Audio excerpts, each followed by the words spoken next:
I'm somewhat troubled by your testimony here and in the other body. You appeared before the House Appropriations on April 9th. You were asked about media reports that portrayed the special counsel's team as frustrated that your March 24th letter didn't adequately portray the report's findings. When the congressman, I believe it was Congressman Chris, asked if you knew what those members of the special counsel's team were concerned about, you testified in response, "No, I don't." You then said you merely suspected they would have preferred more information was released with the letter. Now we know, that contrary to what you said on April 9th, that on March 27th, Robert Mueller wrote to you expressing very specific concerns that your March 24th letter, remember you're testifying on April 9th, that your March 24th letter failed to capture the, to quote Mr. Mueller, the context, nature, and substance, close quote, of his report. And what really struck me, Mr. Mueller wrote that your letter threatened to undermine a central purpose for which the department appointed the special counsel, to assure full public confidence in the outcome of the investigation. Why did you testify on April 9th that you didn't know the concerns being expressed by Mueller's team, when in fact you had heard those concerns directly from Mr. Mueller 2 weeks before? Well, as I said, I talked directly to Bob Mueller about his letter to me and specifically asked him, what exactly are your concerns? Are you saying that the March 24th letter was misleading or inaccurate, or what?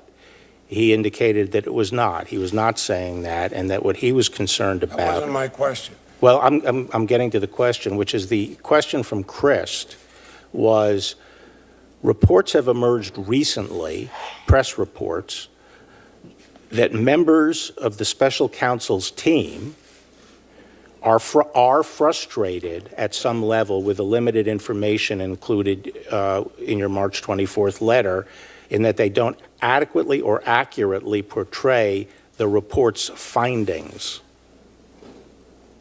I don't know what members he's talking about. I certainly am not aware of any challenge to the accuracy of the findings. Mr. Barr, you seem to have learned the filibuster rules even better than senators do. My question was, why did you say you were not aware of concerns when weeks before your testimony, Mr. Mueller had expressed concerns to you? I mean, that's a fairly simple— Well, I answered a question, and the question was relating to unidentified members who were expressing frustration over the accuracy relating to findings. I don't know what that refers to at all. I talked directly to Bob Mueller, not members of his team, and even though I did not know what was being referred to, and Mueller had never told me that the expression of the findings was inaccurate, but I did then volunteer that I thought they were talking about the desire to have more information put out. But it wasn't my purpose to put out more information. Well, Mr. Barr, I feel your answer was purposely misleading, and I think others do too. Let me ask you another one. You said the president is fully cooperating with an investigation, but his attorney had told a defendant he'd be taken care of if he didn't cooperate with the investigation. Is there a conflict in that? I'm sorry, could you just repeat that? Both Mr. Manafort and Mr. Cohen were told by Trump's personal attorney they'd be taken care of if they did not cooperate. You said that the president was fully cooperating. Is there a conflict there? Yes or no? No. Okay. Do you think it's fully cooperating to instruct a former aide to tell the Attorney General to unrecuse himself, shut down the investigation, and declare the president did nothing wrong? I don't think, well, obviously, since I didn't find it was obstruction, I felt that the evidence could not support an obstruction. I'm asking if that's fully cooperating. I'm not asking whether that's obstruction. Is that fully cooperating? Yeah, he fully cooperated. So by instructing a former aide to tell the Attorney General to unrecuse himself, shut down the investigation, and declare the president did nothing wrong, that's fully cooperating. Where is that in the report? That is on Volume 2, page 5. On June 19, 2017, the president dictated a message for Lewandowski to deliver to Sessions. The message said the Sessions should publicly announce that notwithstanding his recusal from the Russian investigation, the investigation is very unfair to the president. The president did nothing wrong. Right. Okay, That's so, cooperating? well, firstly, asking Sessions to unrecuse himself, we do not think is And to obstruction. declare the president did nothing wrong. I'm not asking you if it's obstruction. Is it fully cooperating? Well, I don't know if that declares the president did nothing wrong, although the president, in terms of collusion, did nothing wrong. Isn't that correct? Well, collusion is not a crime. It's the obstructing. But is that fully cooperating to say that? Well,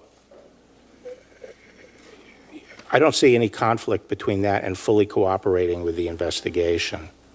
The president, of course, declared many times publicly in tweets and at campaign rallies and all that he would testify fully, but he never did testify, correct? As far as I know. Well, I think you know whether he testified or not. As far as I know, he didn't testify. And Mr. Mueller found the written answers to be inadequate. Is that correct? I think he wanted additional, but he never sought it. And the president never testified. Well, he never pushed it. The president never testified. Does the fact that Mr. Mueller found the Trump campaign was receptive to some of the offers of assistance from Russia, or the fact that the Trump campaign never reported any of this to the FBI, does that trouble you? What would they report to the FBI? That they were receptive to offers of assistance from Russia? What do you mean by receptive? I think the report says, obviously, Well, obviously they were expecting to benefit from whatever the Page Russians. 173, the Volume 1, the report says, in sum, the investigation established multiple links between Trump campaign officials and individuals tied to the Russian government. Those links included Russian offers of assistance to the campaign, and in some instances, the campaign was receptive to the offer, whereas others, they were not. Well, That doesn't bother you at all? well, I have to understand exactly what that refers to, what communications that referred to. Well, you have the report, and I just gave you the page for the report. Let me bring in Jeff Toobin. And Jeff, we know now that Robert Mueller, based on this March 27th letter, wanted not only a more context and nuance brought in to the public discussion of what the Mueller report revealed, but also that he and his team had written 2 executive summaries that had been written with no redactions necessary to be released immediately to the press, to the public, and that William Barr did not think that that was something he wanted to do. And Mueller said that what Barr had distributed on the 24th, the 4-page letter, was misleading. Even if he didn't put out the summaries that Mueller wanted. The fact that he misled the country with that 4-page summary in the accompanying press conference, that was what the question's about. That was what the question from Senator Van Hollen, from Congressman Christ. The question was, both questions were the same version of the same question, different versions of the same question.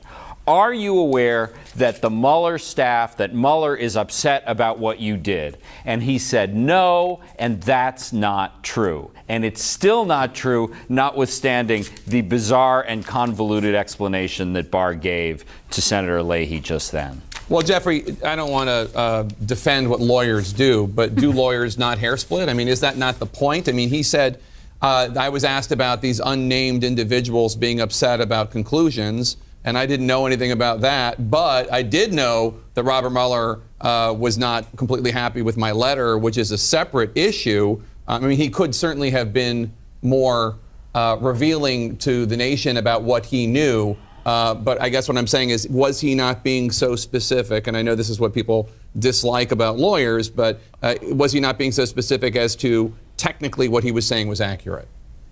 Well, lawyers split hairs when hairs can be split. But I don't think that is a hair that can be split. That congressman and that senator were asking about dissent from Mueller. There is no mistaking what they were asking about. There had been a New York Times story right just before Barr testified. And for Barr to answer, in effect, and in so many words, I am unaware of any complaints from Mueller, is simply untrue. That's not hair splitting, that's false. It's interesting because I want Laura Jarrett, who covers the Justice Department for us. Increasingly, a lot of Democrats, you're hearing it this morning, are coming out, including Adam Schiff, the chairman of the House Intelligence Committee, saying Bill Barr, the Attorney General, must go. Either he should resign or maybe down the road he might even be impeached. Yeah, and certainly Democrats are angry about this, and you can understand why. The Attorney General, I do not predict, is going to go quietly or going to go willingly. The standard for perjury is quite high. I cannot foresee a situation in which that's going to happen here. The president, of course, has been very happy with his performance, not only with the 4-page letter, but clearly with his use and invocation of spying, which we saw Republicans hammer today. While Democrats are all over the issue of this report and Mueller's concerns, Republicans are on a different planet with spying. And obviously that's something that makes the president very happy. John, it's interesting because in his testimony today, the Republicans had one line of questioning, attacking Hillary Clinton, going after the Obama administration for not doing enough when there were indications that Russia was trying to interfere in the election. But at one point, I think this was new, and you cover the Justice Department for us, the Steele dossier.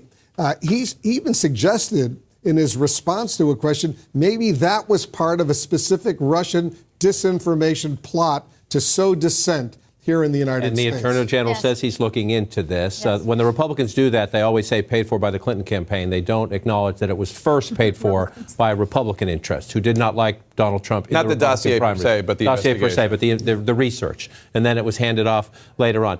Look, in Bill Barr, Donald Trump has what he always wanted Jeff Sessions to be, which is an attorney general who says Tuesday is Monday and the sun is the moon, and views his job as protecting the president, not being America's lawyer. There's just no question about that. And again, the partisans out there will go nuts on the internet saying, how dare you just match up what he is saying and what is in his letter with what is in here. They are not in the same universe. They are not the same set of facts. They are alternative facts. That is what the Attorney General of the United States is saying compared to Bob Mueller. Now, if he wants to say Bob Mueller got it wrong, let's have that conversation. And back to the Republican point, I'll say this again. There may be something in the Clinton email investigation. If there is corruption in there, they should have a hearing and they should expose it. That's not what today's supposed to be about. They just use that as their default because they don't want to talk about this.